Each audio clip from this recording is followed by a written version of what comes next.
अस्सलाम वालेकुम एवरीवन, कैसे हैं आप सब लोग। आई होप आप सब लोग खैरियत से होंगे। और अब छुट्टियां ख़त्म क्योंकि होने वाली हैं, तो आज मैंने सोचा कि मैं अपने बच्चों की ज़रा बुक रैक की सफाई करती हूँ, इनके कमरे में इनके स्टडी टेबल की ज़रा डी क्लटरिंग करती हूँ, क्योंकि यहाँ पे हालात काफ़ी ज़्यादा ख़राब हुए थे। मैंने कुछ दिन से बिल्कुल अटेंशन नहीं दी थी इस तरफ।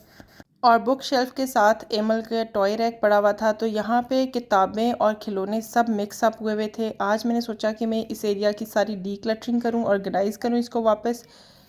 घर के जिस भी हिस्से को थोड़े दिन इग्नोर किया जाए उसकी हालत कुछ ऐसी ही हो जाती है। मैंने भी कुछ दिन से बिल्कुल अटेंशन नहीं दी थी।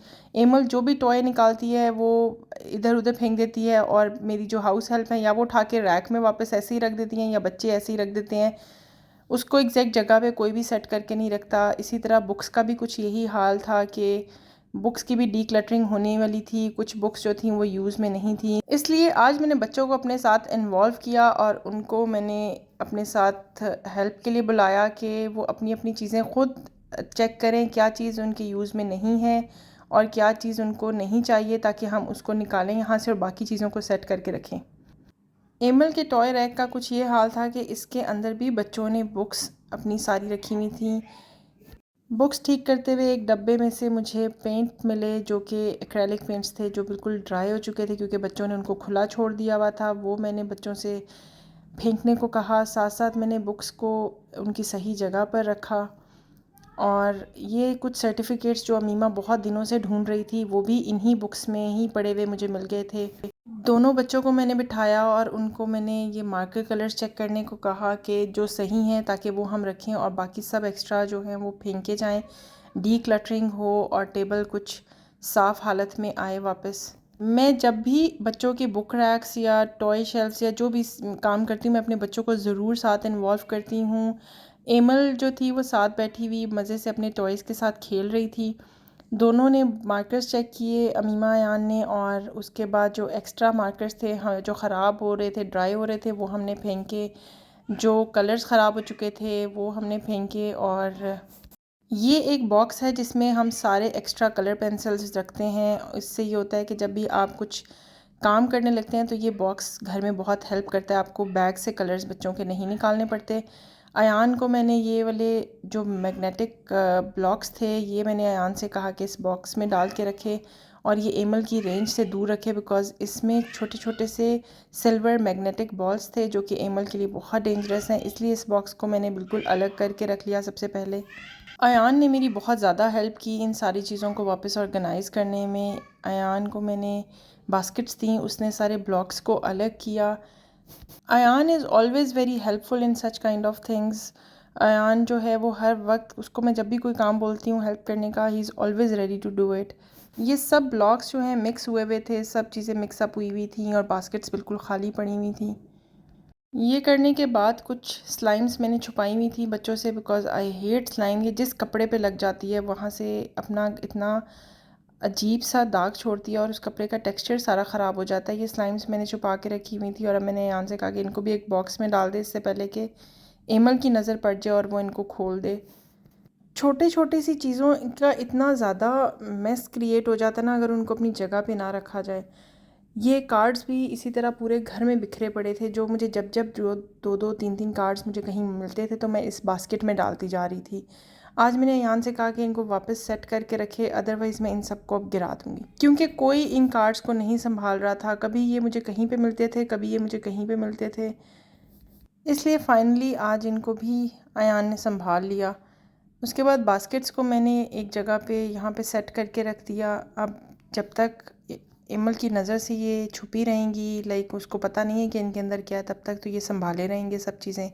इसी तरह जैसे ही उसको एक दफ़ा आइडिया हो गया तो सब चीज़ें दोबारा से मैस हो जाएगा सब। और फिर उसके बाद इनकी बारी आई। ये एमल की टॉय बास्केट मैंने उल्टाई, इसमें कुछ चीज़ें टूटी हुई थी, कुछ चीज़ें जो थी मुझे एमल को बिल्कुल पसंद नहीं थी, उनको हमने अलग किया। कुछ चीज़ें ऐसी थी जो बिल्कुल इररेलेवेंट थी, जो इस टॉय बॉक्स से बिल्कुल रिलेट नहीं करती थी, लेकिन वो फिर भी जब मेरे ख़्याल से कोई हाउस हेल्प जब सफाई करती हैं वो उठा के इसमें डाल देती हैं, या बच्चों को जब कुछ मिलता है तो वो इसमें डाल देती हैं। तो आज हमने इसकी भी सफाई की, डी क्लटरिंग की। इसमें से चीज़ें जो हैं वो जो यूज़ में नहीं थी उनको अलग किया, ताकि हम उनको डिस्पोज़ ऑफ कर सकें। घर में एक बास्केट ऐसी होती है जिसमें जिसको जो चीज़ मिले वो उस बास्केट में आ जाता है, तो ये वो वाली बास्केट थी कि किसी को घर में कोई चीज़ भी मिलती थी तो वो इस बास्केट में डाल दी जाती है। और कुछ चीज़ें ऐसी होती हैं जो टूटी हुई, सबको पता होता है कि ये टूटी हुई चीज़ है, लेकिन वो फिर भी वहीं पे रखी जाती है जब तक कि उसको मामा ना निकालें वहाँ से। इसलिए कुछ चीज़ें हमने यहाँ से निकाली और इसको डीक्लटर करके साफ़ करके इस बास्केट को मैंने साइड पे रखा।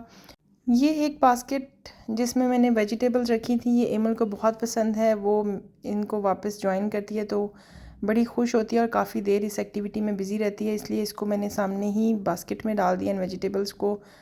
और उसके बाद अयान को अपने इस बॉक्स के भी ब्लॉक्स इन सब चीज़ों में से मिल गए। एमल की इसी टॉय बास्केट में से ये वाली भी ब्लॉक्स मिल गए जो उसकी कार्ड गेम के साथ थे, उसने वो भी ऑर्गेनाइज़ करके अपने साथ पास रख लिए। ये चीज़ें जो बिल्कुल यूज़ में नहीं थी, ये सब हमने एक शॉपिंग बैग में डाली ताकि इनको हम डिस्पोज़ ऑफ कर सकें। ये सब करने के बाद अब इस साइड की कुछ हालत साफ़ हो चुकी थी और थोड़ा ऑर्गेनाइज़ हो गया था। बुक रैक भी, सारे जो बॉक्सेस में गेम्स थी इन सब को मैंने इकट्ठा डब्बों में डाल के ये ऑलरेडी मैंने इस बुक रैक के ऊपर रख दी थी ताकि जिस बच्चों को जब चाहिए वो वहीं से निकाल लें। एमल के टॉय रैक में जो उसके टॉयज़ थे वो मैंने यहाँ पे रख दिए, जो ज़्यादा उसको नहीं डेली यूज़ में, वो इतना ज़्यादा जिनसे नहीं खेलती थी।